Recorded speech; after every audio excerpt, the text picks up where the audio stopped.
Hi there, welcome to Boxing Deep Dive. I'm Lyndon Hosking and great to have you along for another episode. This one I think is number 44, if you will, getting all the while closer to the big 50. So it's hard to believe we've done that many in the time we've had it. So we'll keep on chugging along. I'd like to welcome in my co-host for this episode. Of course, it's the one and only Grant Tassie Brown. How are you, Tassie? I'm good, thanks, Lyndon. Mate, I know you've had another big day. I'm gathering at the gym down at the gym in Yarraville there. The gym in Yarraville with Liam and Reg Jecker. Big day there. And after I do this, I'm off to work at Barbandy, mate. So I've got it's Dusk Till Dawn, which is something you kids can learn, work ethic. Yeah, great movie too, by the way. But I mean, look, it is what it is, mate. I mean, we can't all be blessed. We can't all be, successful promoters like Peter Maniatis. I was waiting to see how long that'd take. He lives like a rock star, wears Versace, Armani, Gucci. I can't afford those brands. I'm rocking the good old Tim Zoo t-shirt, my brother. Can't get much better than that, exactly. But a big shout out to Peter, of course. We're thinking of you at the moment. I hope the study's going well. Always. Hope he's got his nose in the books down there studying boxing history. And well, he needs to beat me, Lyndon. Seriously, he needs to. Yeah. He needs he probably needs a brain transplant, I think. But mate, as always, plenty going on in the world of boxing, both Australia and overseas, and all these big fights are going to come around pretty quick. Of course, we've got the Kambosos fight coming up. Tim Zoo fight won't be too far away. We don't know what's going on with Michael Zarafa yet, and Shannon O'Connell and Ebony Bridges. Dennis Hogan's got an IBO Dennis Hogan, title. Yep, exactly. So we've got the first bid, no limit. So. Yeah, and we'll get on to that in a minute. But yeah, just with the Aussie news, it just seems like every week there's something big going on at the moment, which is great for us Aussie fight fans, of course. And as I just said, with all those other fighters there, I think Stevie Sparks looking to fight overseas. We've got some other news there for some other boxers that have got overseas fights coming up. So yeah, never a dull moment. But we'll get straight into it, mate. And as you just said before, the main news this week is that Dennis Hogan, the Aussie / Irish or Irishman, will challenge Sam Eggington for the IBO junior middleweight title. So I'm not really familiar a lot with Sam Eggington. I know a little bit about him, but I must admit I'm not too familiar. You might be able to fill in the gaps there. What do you know about him? Yeah, mate, he's a seasoned pro. He's a good fighter. I mean, at one stage they were sort of bringing him on for, looking for world titles and that. You know what I mean? Like, he's very good, mate. It'll be a very tough night's work for Dennis. It'd be a big advantage to have it in Australia, but no, he's a good fighter, mate. He's no slouch. Okay.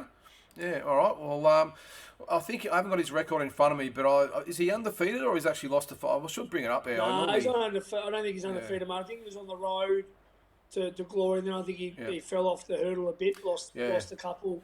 I normally would have his record got his career back. Yeah, no, but he's I've known him of him for a while, mate. He can fight. So with the Dennis Hogan situation then, so, I mean, it seems like not that long ago he got absolutely battered by Tim Zoo, of course, and it looked like his career was over. But he's had a couple of good wins, and I won't say they've been stellar performances, but he's just done enough to get himself in line for another shot, and here it is. He's got his opportunity. Yeah, well, that's a big credit to No Limit, putting him on those shows. So they put him in with Tommy Brown, and then he beat your mate, Wade Ryan. Yeah. And I mean, so look, couple of good wins back to back, nothing crazy, not against the best, but I mean, he stayed steady. And look, it's a good thing. I mean, look, the IBO is not the cream of the cream, but it's for him at this part of his career, it's a good opportunity. Yeah, I think we spoke about it last week with the IBO situation. I think we all understand or appreciate it's not necessarily a properly recognised title, but still it can really propel you to other opportunities. And you got the belt. Everyone's always after a belt. But from where he is in his career, where he's fought for legit world titles, where he thought he was probably done on this stage, this is a really good opportunity for him. Yeah, of course, his best performance was against Jaime Munguia. He lost a very controversial decision in Mexico City, and of course then he came up against Jamal Charlo, and there's probably no no disgrace losing to Charlo, because he's doing that to everyone. And this is not Jamal Charlo, by the way, the one that Tim's fighting. It's his brother, but the bigger version of him. And look, I think he did quite well. I mean, Charlo, or both of them, are just beasts. So I think he actually did pretty well to last. I think it was 9 rounds in the end. Yeah. So, so good luck to Dennis. Have we got a date? I didn't see that on there. It's still being... I don't think they're, mate. I think they're only just in the process of... But it looks like it'll be in Australia. No Limit will have it, so that'll be good. And I really like No Limit of...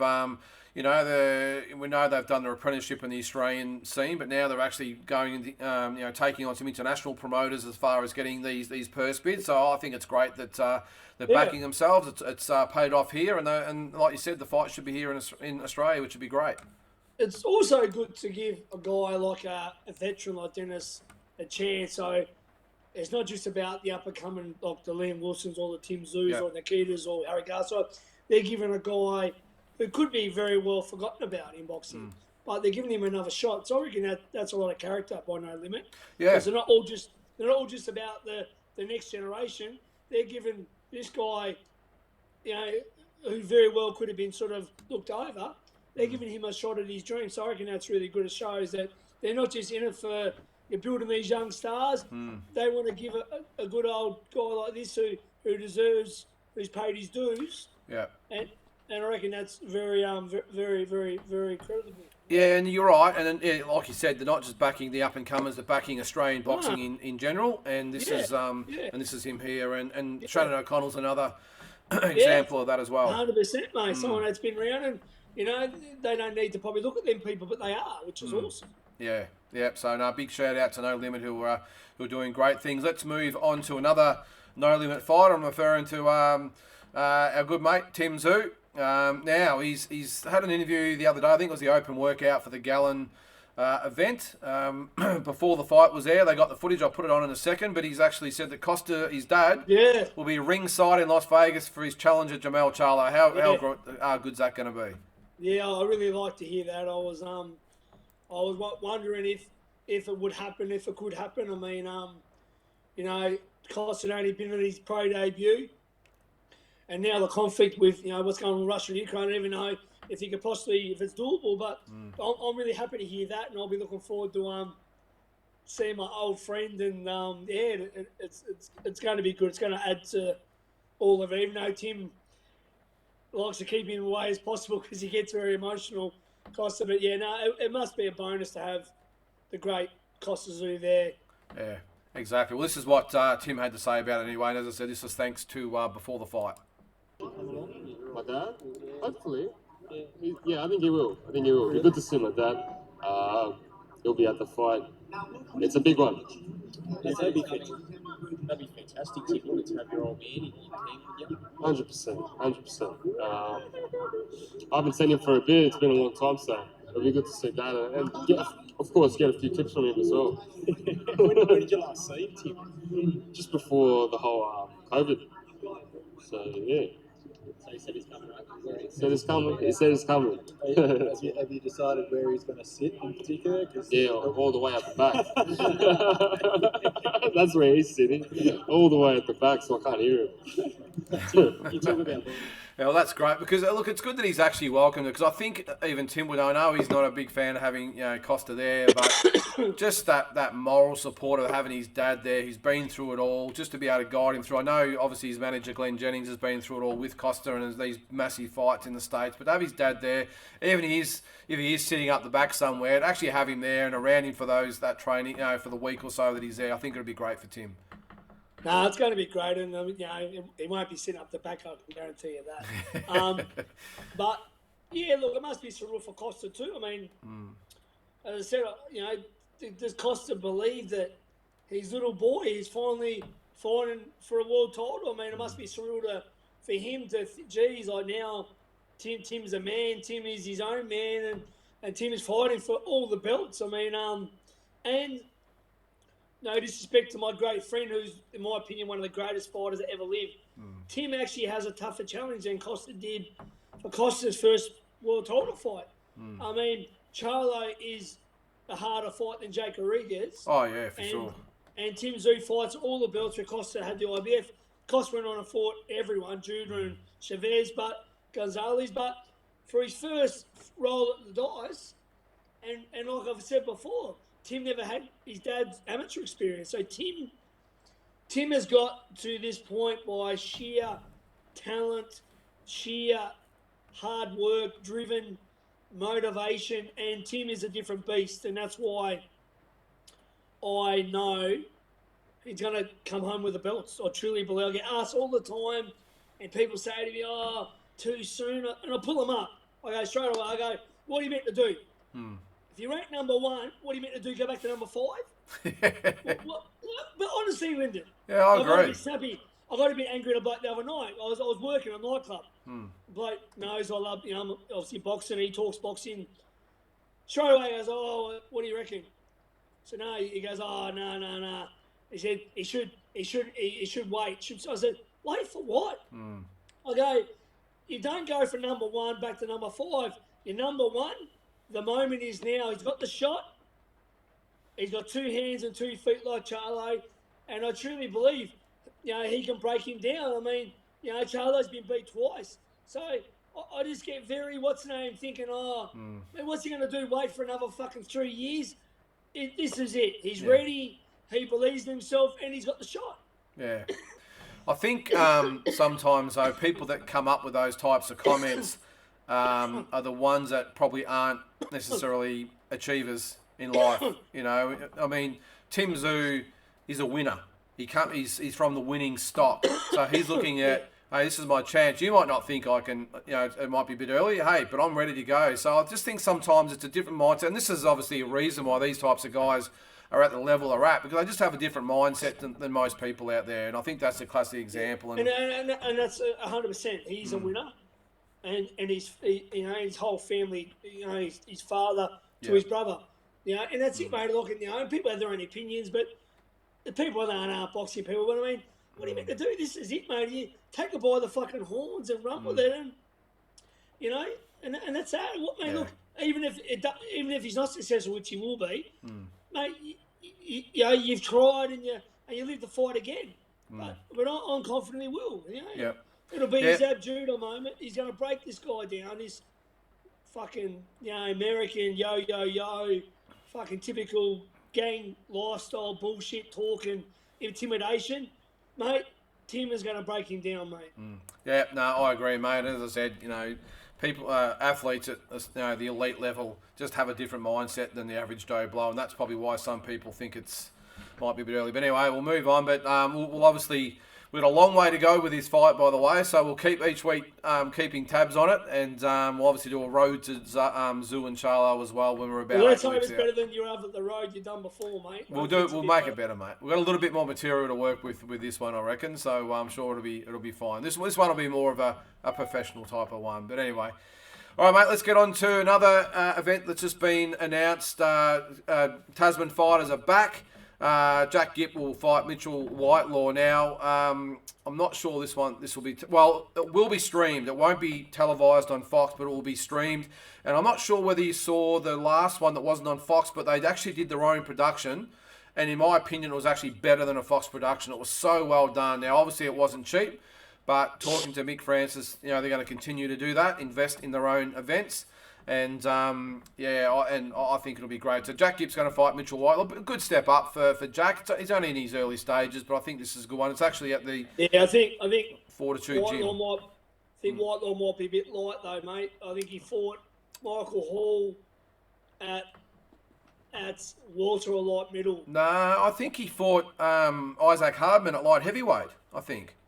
Oh, so is it a different guy? Yeah. He fought him on the Zarafa Horn undercard in the first fight. And he actually... With another, yeah. I'm getting confused with another guy. Yeah. Yeah, okay, yeah. No,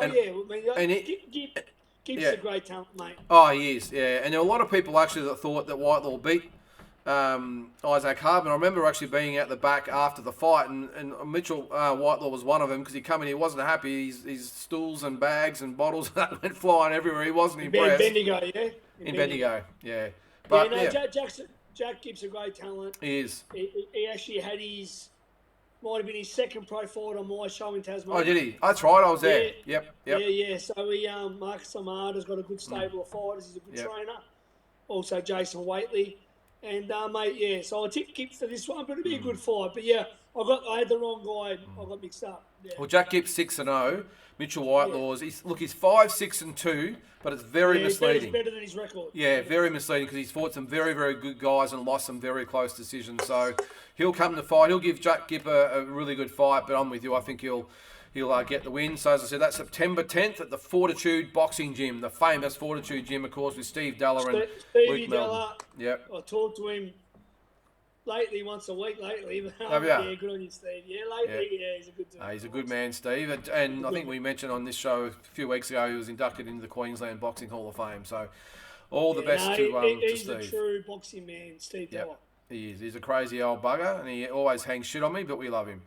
All right, another fighter hasn't really got a lot of attention recently, but this is a young fella from Melbourne, George Payne, is flown to Canada. He's fighting in Hamilton, Canada, for the WBC World Youth title on August 27th. He's fighting a guy named Pedro Bernal Rodriguez.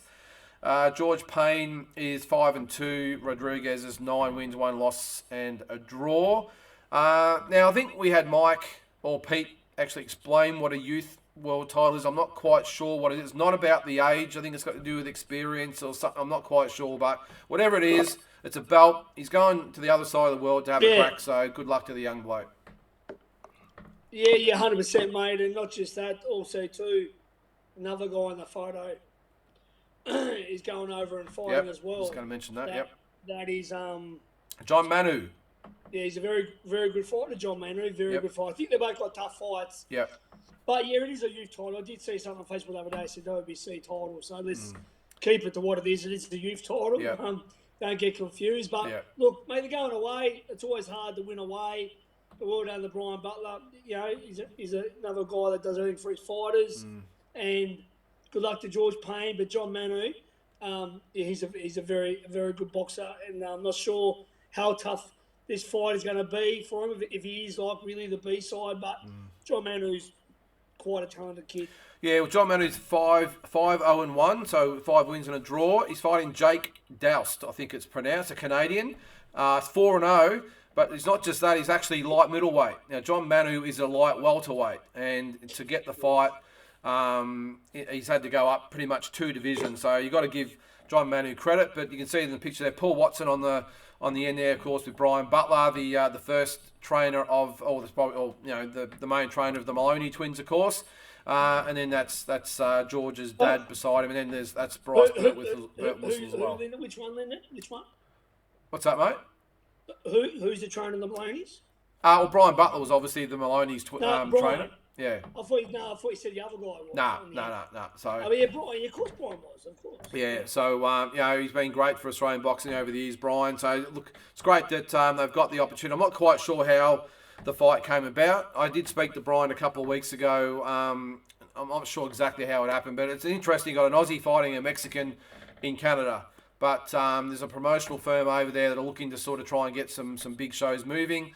And this is the first fight of that. So, look, end of the day, regardless of what title's at stake.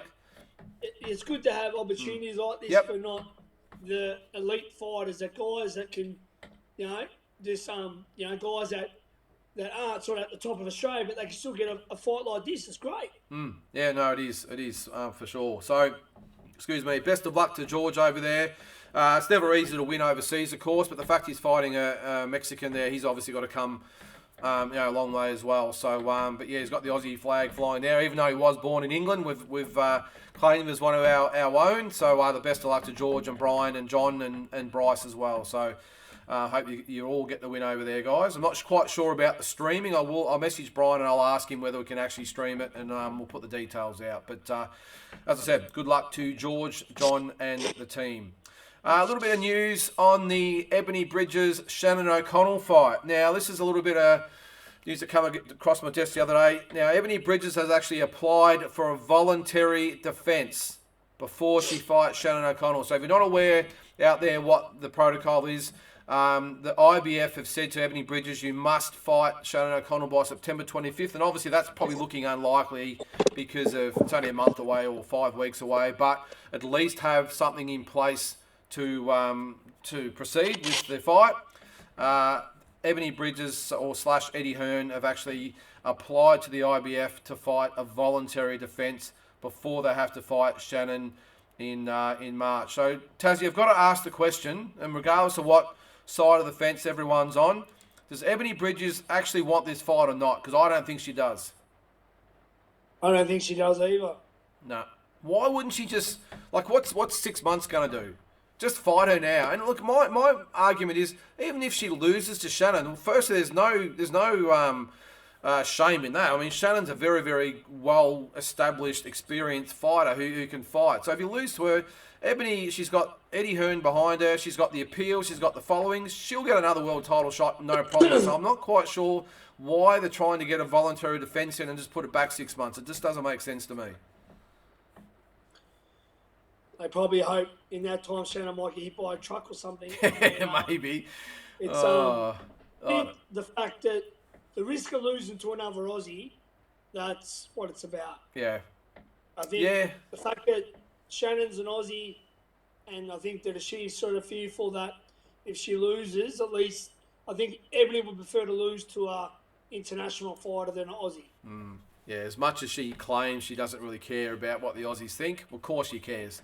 You know, you always care about your peers. But look, and this is not having a go at Ebony, but I suppose I am having a go at Ebony, not just because I'm obviously Team Shotgun, but I just don't understand, whether it's Ebony or anyone else, why you would just be trying to prolong the fight. Make the fight. It's a big fight. You're going to appease all fans across the board and prove yourself, an opportunity to prove yourself as a champion. And she's been there, I'm going to make a voluntary defence, I'm going to do it, pretty much dismissing Shannon. I just don't understand. It's got to obviously be a little bit of spite in there. She doesn't want to give Shannon an opportunity, but geez, it's not doing much for her as far as a reputation in Australian boxing goes, I don't think. No, I mean, yeah, look, it'll be a big fight in Australia. It's a main event fight on TV. It's maybe even put in a rematch clause in case she does lose, and do it in England, whatever. Have a rematch, have a trilogy. But the thing is, she wants to be careful messing with the IBF because the IBF are the hardest out of all the organisations. Okay. And they don't mess around. They will strip Ebony if they don't like what they see. Yeah, well, end of the day, like, Shannon's really lucky. She's got obviously No Limit fighting the battle with her and Glenn Jennings, so they'll obviously be pushing hard for the IBF. But all that aside, I don't understand the logic of Ebony trying to put it back 6 months. And like you said, maybe they're hoping that Shannon might take a fight and lose or whatever it might be. But just come on, just give the fans, not just Aussie fans, but women's boxing fans, something to look forward to. And look, the thing is, we've got plenty of big fights happening in Australia over the next few months. They could put it on one of those. Well, the Dennis Hogan card, when's that? If it's October or whatever it might be, why not put it on that card? It'd be perfect. Yeah. You know, 100%. and there would be a lot of, when you think about it, I don't know whether they have Nikita on the card or whatever it's going to be with that. You know, that'll help obviously sell pay-per-views. But I'm no doubt if they put this fight on that card as well, and they're trying to sell some pay-per-views, perfect fight to put on with the Dennis Hogan fight and showcase as a pay-per-view. I think it'd be great. But anyway, me too, mate. We'll see what happens. All right, mate. Let's get on to some world news. A little bit going on out there. The main thing being Teofimo Lopez, of course, last weekend stopped Pedro Campo 7 rounds in Las Vegas. What were your thoughts? He's the biggest fuckwit in boxing, him and his dad. Don't hold back, they're mate. They're both fuckwits. He can fight, but he was that bad sport over losing to George. He still now says he was ripped off and it was set up and all this shit. He bags out Haney, who's got all the belts, and this was no big deal. He beat this guy. He looked all right. He carried on like he won a world title. His dad's Salma. I mean, your coach, especially your father, shouldn't be so emotionally involved. Like, his hair going like this in front of the camera. His dad, he's a fucking spastic crackpot. I don't like him. They're bad for boxing because anyone who's a bad loser is bad for boxing. And I don't think he's big enough and beat some of these guys at that weight, whether it's Josh Taylor or who it is, mate. I mean, he's all right, but I think like you never know what you're going to get with him. He's got all the skills, but beating this guy proved nothing to me at all. Yeah. And he's just a fuckwit. I think look, him and his dad are the worst duo in world boxing. Yeah, I suppose, like you said, when you've got a big mouth like or Teofimo, or bad loser like Teofimo, and then a mouthpiece for a dad, it's not a good duo, is it? But look, I think he just did enough. This guy obviously wasn't a big puncher. They've just brought him in just as as an opponent. Obviously that's just boxing. But yeah, I'm with you. I wasn't overly impressed. He's got a long way to prove himself a good fighter at this level, I think, and because I think he just did enough to get the win, and that was probably about it.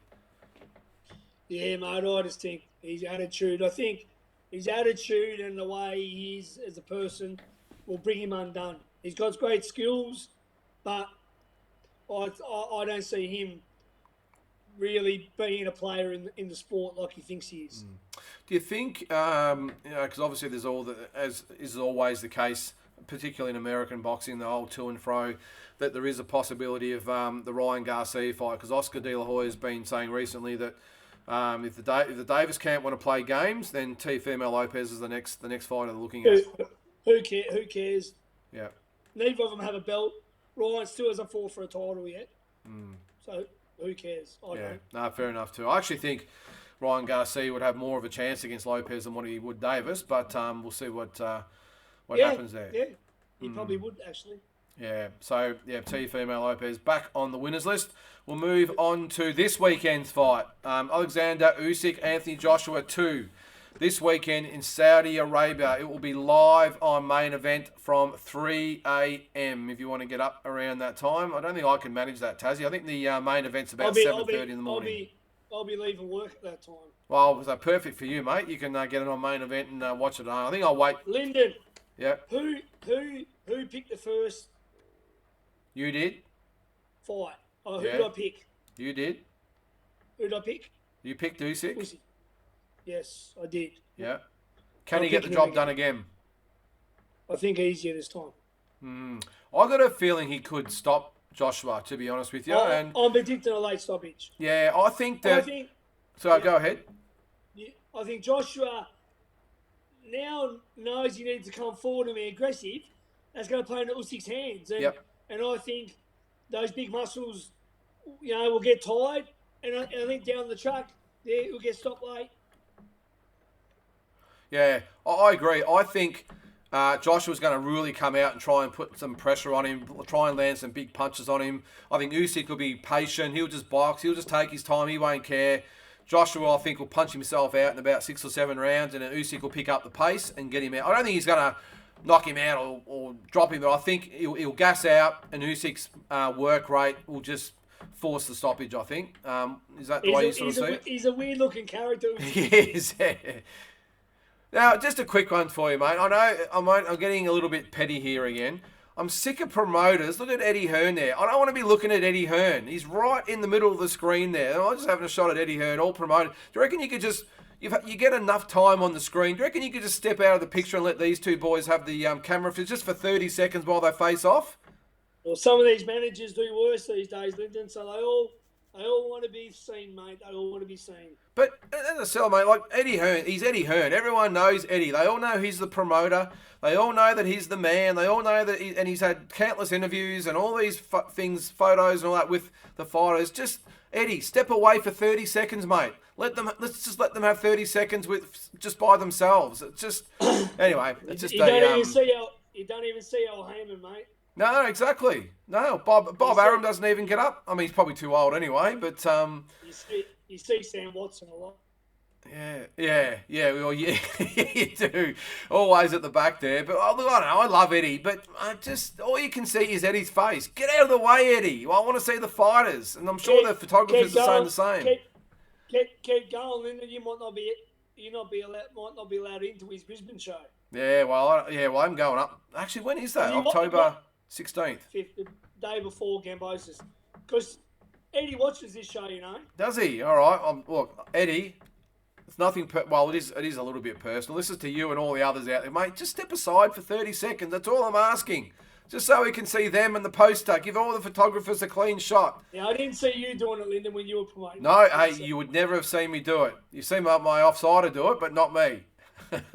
You're offside, or he's everywhere. Yeah, I did it a couple of times because I was pretty much forced, but at the end of it I said, nah, I'm not getting in. At the start I was like, yeah, I'll get up and hold the belt. Yeah, nah, I'm out. Nah, because it's a little bit awkward, mate, because they're side on and all you can see is your face. It's not very flattering. Anyway, that's just my 2 cents. But as I said, check it out this weekend. Main event, $50 or $49.99. And it starts at 3 o'clock Saturday morning. So if you're heading out on the town or working like Tassie is there, get it, and by the time you get home, it'll be ready to go. Mate, I'm not sure, mate, whether you could make it to 7:30 in the morning. It's a long wait if you're just getting home from the clubs. But anyway, that's and it is on DAZN too if you've got DAZN as well. But I'm not sure whether it's a pay-per-view either. But anyway, check it out. Still on the heavyweights, Tassie. Tyson Fury retires again. He was back last week. We said he was back for Derek Chisora. He's retired again because I think Bob Arum said, Tyson, just shut up. You're not fighting Derek Chisora. So he's retired again. But will he come back for Joshua or Usyk for that matter, if with whoever wins that fight? Yeah, I really like Tyson Fury, but I'm not interested in all the fucking back and forth and But we spoke last week on this show. He had the video. I put the video up of him saying he's agreed to fight Derek Chisora. He had his new trainer there. I know a lot of people called bullshit, but he was on there. He was serious. Does this guy just like to take the piss out of the fans out there? Yeah, I think Bob Arum said whatever. You just don't take notice of anything he says, I think. Yeah.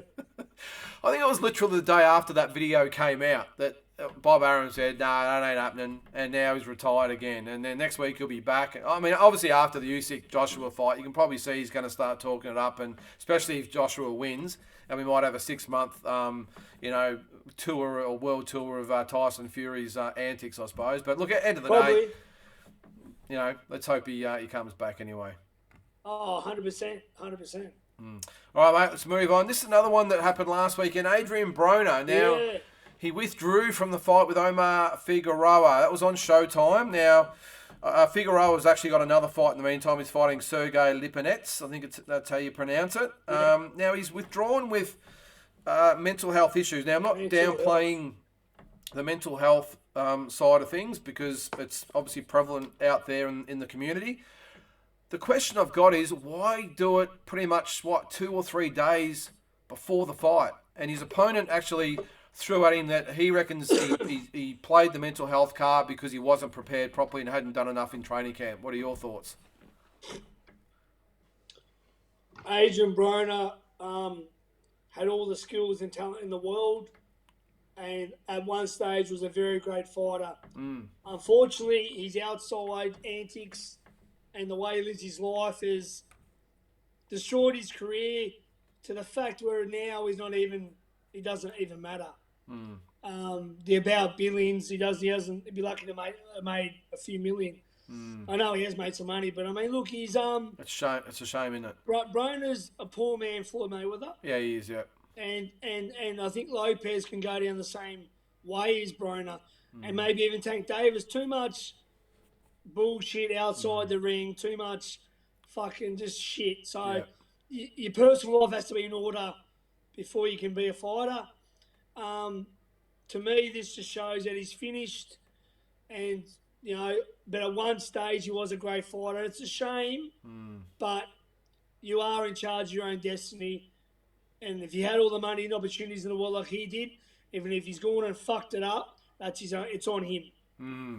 And I think that's sort of what Figueroa was sort of getting at. And I know there was comparisons to, Ryan Garcia himself was, he stepped out for a while with mental health, and obviously we had Danny Garcia recently. So, I don't think it's a matter of, saying he's lying as such, but why would you do it like 3 days before the fight? Surely you're going to know a week or 2 or 3 weeks out that you're not quite right.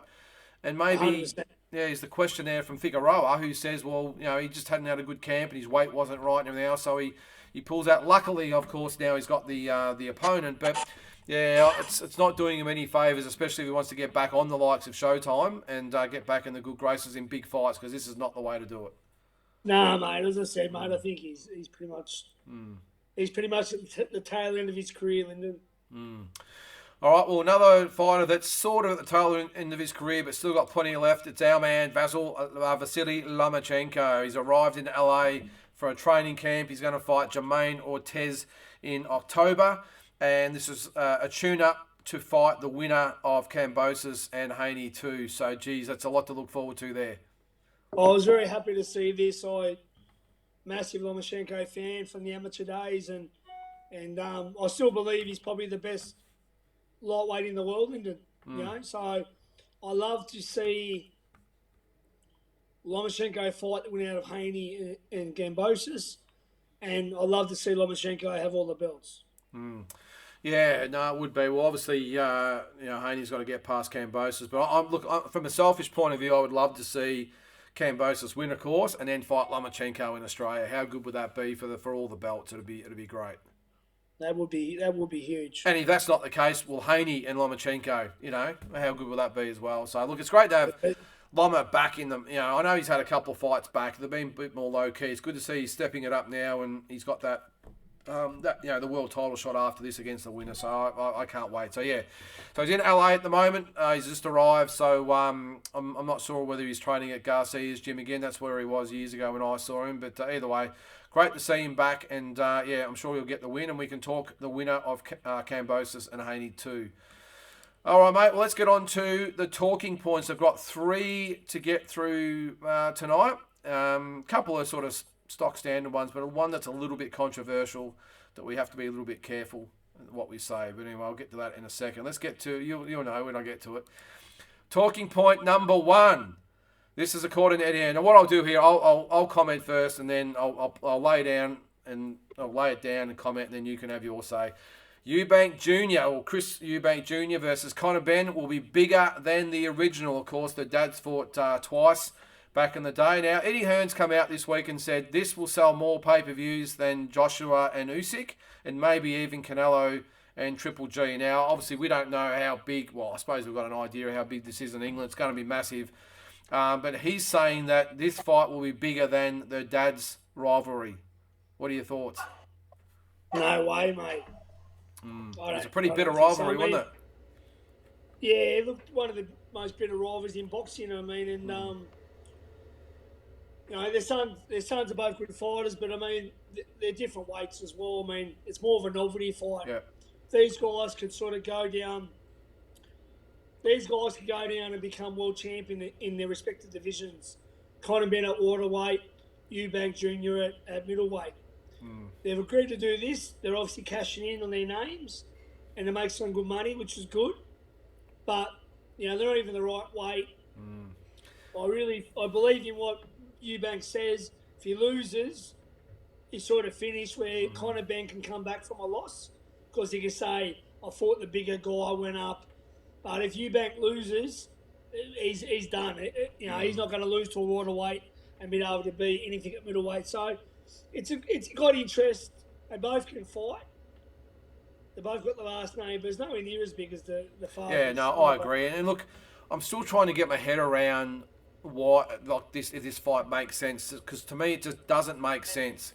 It's about money. Well, that's probably why Eubank wants to fight for money. He's not much else is happening for him. But Ben's got so much more to look for. But maybe you're right. Maybe he's saying, well, okay, it's massive money. If I do lose, this is kind of Ben I'm talking about. I've still got my whole career in front of me. It's one loss. Who cares? Whereas Eubank, he's looking to cash out because obviously not much else is going on for him. And they're thinking about, well, we might as well do it now while we're both talked about. So yeah, okay. I'll be tuning in. It should be a good one, but I'm with you. I don't think it's anywhere near the rivalry of the dad, because that was one of the most bitter ever. And if you want to see that video, check it out on YouTube. We did that a couple of months ago, I think, that rivalry. All right, number 2, the heavyweight division risks going back to a dark era. Now, what I'm saying is that if Tyson Fury's serious and he's out, and let's just say Usyk beats Joshua, who could retire, whatever, I'm just not confident of the next group coming forward. I know we've got Joseph Parker and Joe Joyce. I'm still struggling to get excited over that.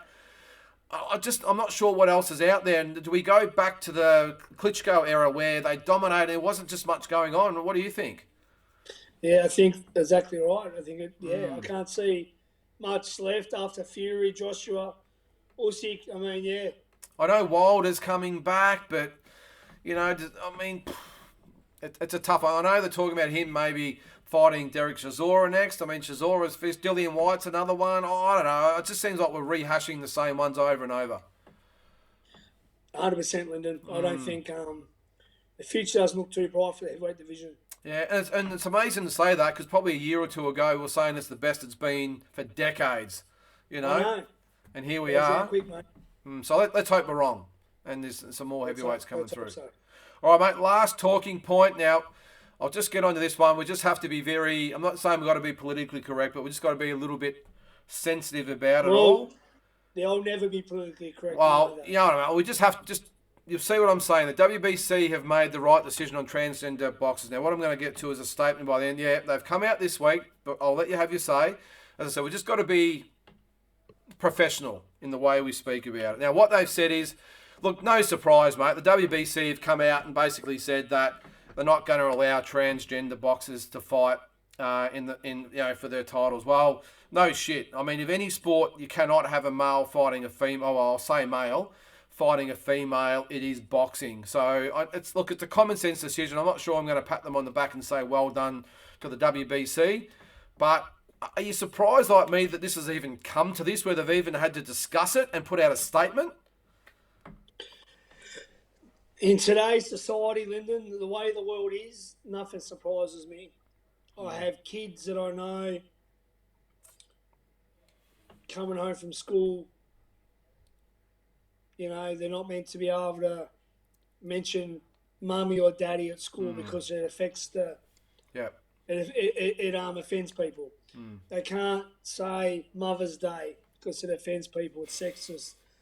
They can't say Christmas because it affects religious. I'm over all this, Lyndon. I'm going to be respectful. I'm not going to come out and rant like I usually do and swear. I agree with you. But I hate the way society is. I hate the way the world is. I think me growing up as a young boy in the 80s, 90s was way better living. Life was better. Neighbours, everyone knew each other in the neighbourhood. We all played outside. There wasn't the different tools that are there now. Kids were more happier. Kids, we never knew the words depression or anxiety. A man was a man, a woman was a woman. Totally all for people that are the gay. Totally all for, because that's just part of your upbringing. But when it comes down to changing your genders, and still, if that's what you want to do, that's fine. Yeah. Don't do it around kids. Don't adopt kids. They shouldn't be allowed to adopt and have influence over a child because a child has no choice. Imagine what a child's going to see with two mummies and two daddies dead against it. Too much confusion in the world. Too much you can't speak your mind. Everyone's got baby ears on. Everyone gets called a racist because you can't. Because, Black Lives Matter. What about white lives? Yeah. What about Asian lives? Yeah, the racist, sexist, homophobe. You can't say nothing. So I'm going to be more respectful this time. Yeah. But I'm still going to say fuck you all. Yeah. Because you're all... This generation is shit. I feel sorry for the kids. The 80s, 90s and before them was way better than what it is now. Yes, we have to adjust. But I'll never be ruled where I will not speak my mind and have to walk around scared to offend someone. Yeah. Yeah, it's an interesting one. I mean, as I said, I'm not quite sure why they would have to actually consider it in the first place, let alone release an official statement. I know they're trying, like most big companies in the world these days, they've got to be politically correct and put the rainbow flag up on their logo and all that sort of. I don't understand all that. Yeah, but in this case, they've said here the WBC is committed to it, the value of fair competition. The combat sport bout should occur between two equally matched competitors and blah, blah, blah, blah. It just says at the end there, so a transgender woman combatant may have an unfair advantage over a cisgender woman combatant. Well, no shit. So I understand, like in the swimming thing, they had to come out now at running, and they've got to stipulate it. But in combat sports, to actually think, as I said, they've got to release a statement to say that a male. And I'm with you, mate. I think male, female, whatever you want to do with your bodies, all that, they do it. That's fine. But to even, think about going into, a ring with someone who's genetically inferior to you, I just think it's piss poor. And to think that a governing body might consider allowing it, I just think that's going a little bit too far. Like, as I said, Lyndon, growing up, a man was a man, a woman was a woman. Yep. There was no grey area. That was it. Hey, I'll tell you a quick story before we finish here. I had one of my last promotions I did. We actually had a situation in reverse where we had a young guy lined up to fight a guy. It was last minute, coming from New Zealand. Did the old box rec thing. I'm thinking, that doesn't sort of add up. What's going on there? They must have the wrong person here. Ended up being a female that had transitioned into a man. So we had a female wanting to fight a man, was willing to do it. Now, of course, we didn't put the fight on, but this person had been knocked out by females. How do you think it's going to go? Well, she, he, whatever, they, them, is going to go against an actual man. It would have been scary. And we've had to check box rec. No one would have known. I know a few matchmakers in Australia that will probably want to use her, so you should pass on the details. But yeah, well, you're right. There are some matchmakers out there, promoters that might want to do that. But anyway, I just thought I'd bring it up because it is a talking point. Let's go back to Bendigo. Let's go back to Tasmania. Live our nice, normal country life. Yeah. And not have to. Remember a TV show called Little House on the Prairie? I do. So I want to go back to them days. I miss the 80s and 90s, mate. A country practice. Yeah, I miss the 80s and 90s. Not just our way of life, but the music, the movies, just everything about the 80s and 90s. But I know who's totally on our part. He hates today's society. Is Big Bill Hack in Norfolk, Tasmania. Shout out to Billy. He hates the way things are. He hates all the politically correct baby. He gets banned on Facebook every week because he speaks his mind. Yeah. He speaks his mind, mate. He's a big, strong bushman, chops wood, tackles sheep. And I mean, he's a real Australian. Yeah, no, I hear you, mate. And look, it's frustrating. This is what it's come to. But as I said, I just can't believe we're actually going to have a statement released saying we're not going to allow a man to fight a woman, even if he's got a wig on and some makeup. I don't know, or identifies as a woman. But anyway, just on Facebook, mate. If any of you guys out there that watch my Talking Boxing show on a Monday night, will now only be available on YouTube because I've been banned for life. Been a bad boy, Lyndon. I know, banned for life off Facebook for actually putting my Talking Boxing show on. So someone out there has got a problem with Facebook, with me talking boxing on a Monday night with all you lovely people, and it's been growing each week. It's been great. We did nearly 2 hours last week of talking, so it was great. Bad boy, Lyndon, mate. You must have upset someone. I'm banned for life. So from next week, it'll only be YouTube, but I'll put something out anyway. But, mate, I know you got to get to work. It's a shortened episode this week, but I think we covered a lot anyway. And hopefully we'll have a little bit more time next week. And we should have a third guest or host coming up pretty soon that we'll announce. And if not, we'd love to have Mike Altamura on at some stage if you can find the time, because it's always great having Mike on as another voice on our show. So, he's at home, mate. He's got plenty of time. He tells me he's got no time. Mate, he's at home now watching bloody the highlights of Harry Greg. He's studying for next week's. Was it Sandy Said the Willie Pep event we're going? He's probably watching that. He probably is actually. Yeah, taking notes on that, I reckon, mate. But no, all good. And again, thanks to everyone out there. The show grows each week. We get a lot of great feedback, and it's very much appreciated. So until next week, thanks, Tassie. Have a good night at work, and we'll see you then. See you, mate.